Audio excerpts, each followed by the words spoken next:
برا المألوف مش بس كلام، دي رحلة بتكشف لنا معاني وبتفتح الأبواب.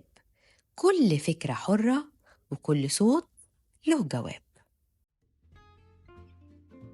أهلا وسهلا بيكم في حكاية جديدة من بودكاست برا المألوف. حكايتنا النهاردة عن حاجة مشتركة مفيش حد على كوكب الأرض مش بيشوفها، وهي الأحلام. طبعا كلنا بنصحى من النوم يا بنبقى مبسوطين من الحلم اللي حلمنا بيه أو متضايقين من اللي شفناه.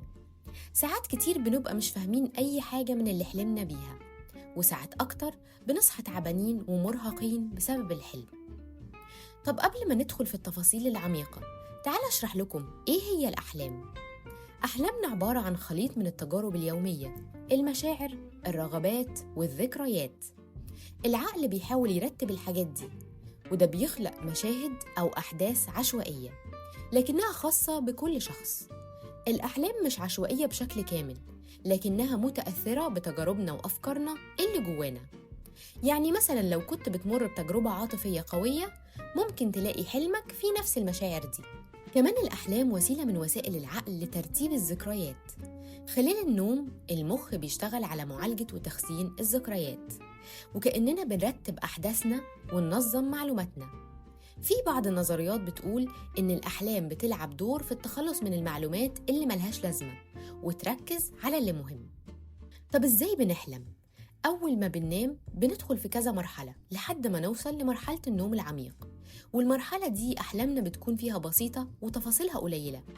بس مع تقدم الليل بندخل في مرحلة اسمها مرحلة حركة العين السريعة REM. في المرحلة دي نشاط المخ بيكون شبيه بحالته لما بنكون صاحيين، وده اللي بيخلي الأحلام مليانة تفاصيل ومشاعر، وبيزيد تدفق الدم لمناطق معينة في المخ، خاصة اللي ليها علاقة بالذاكرة، المشاعر وحل المشكلات. علشان كده الأحلام بتكون معقدة وبتعكس مشاعرنا وهمومنا اليومية، وبتساعد على معالجة الذكريات والمشاعر. كمان اللي بنشوفه أو نسمعه قبل النوم بيأثر على أحلامنا. يعني مثلا لو اتفرجت على فيلم أو قريت قصة أو فكرت في حاجة معينة، ده ممكن يظهر في حلمك. وكمان حالتك الجسدية بتأثر، زي الجوع أو التعب اللي ممكن يغير شكل ونوعية الأحلام. في نوع مميز من الأحلام اسمها الأحلام الواضحة، وده الشخص فيه بيكون عارف إنه بيحلم. في كمان الأحلام اللي بنحس فيها إننا بنهرب أو بنقع من مكان عالي أو بنجري من حاجة مش عارفين هي إيه. والأحلام دي شائعة عند ناس كتير، غالباً بتيجي من الهروب من المشاكل أو الضغوط، الخوف من الفشل أو فقدان السيطرة. أكيد هتسألوني، طب ليه بنصحى أحياناً وحاسين بمشاعر زي الفرحة، حزن أو إرهاق وغيره؟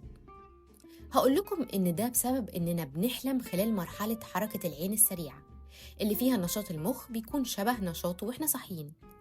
في المرحلة دي المخ بيدينا كل الإشارات والأحاسيس اللي بتكون مرتبطة بالموقف اللي بنعيشه في الحلم، وده اللي بيخلينا نصحى وإحنا حاسين بتأثير الحلم علينا.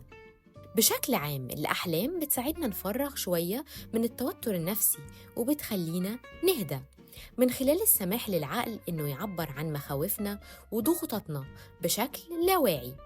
الأحلام ممكن تحسن صحتنا النفسية وتخلينا نرتاح، بس لو حصل وصحينا بشكل مفاجئ من الحلم، ده بيتسبب في اضطراب دورة النوم، لأن مرحلة حركة العين السريعة ما كملتش.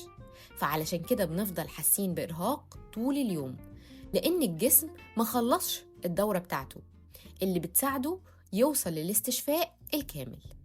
نيجي دلوقتي لسؤال مهم: الأحلام بالأبيض والأسود ولا بالألوان؟ في دراسة أجراها الباحثين إيفا مورس وويليام دومف سنة 2008 اتكلموا فيها عن تأثير العمر والتجارب الشخصية على طبيعة الأحلام، سواء كانت بالألوان أو بالأبيض والأسود. الدراسة وجدت إن الناس اللي كبروا في زمن التلفزيون الأبيض والأسود، خصوصاً اللي اتولدوا قبل الخمسينات، كانوا أكتر عرضة إن هم يحلموا بالأبيض والأسود، بينما الناس الأصغر اللي عاشوا مع التلفزيون الملون كانوا غالباً بيحلموا بالألوان. تفتكروا الكلام ده صح؟ الصراحة أني من وقت ما بدأت أحضر للحكاية وأنا كل يوم بصحى أسأل نفسي، وأنا حلمت بالأبيض والأسود ولا بالألوان؟ بس الحقيقة أنا بصحى مش عارفة إجابة السؤال دوت. لو انتوا عارفين إجابة السؤال قولولي، بتحلموا بالأبيض والأسود ولا بالألوان؟ وشاركوني رأيكم في الحكاية.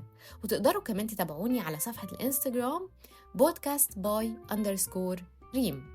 استنوني في حكاية جديدة. دمتم بخير. ريم محمود.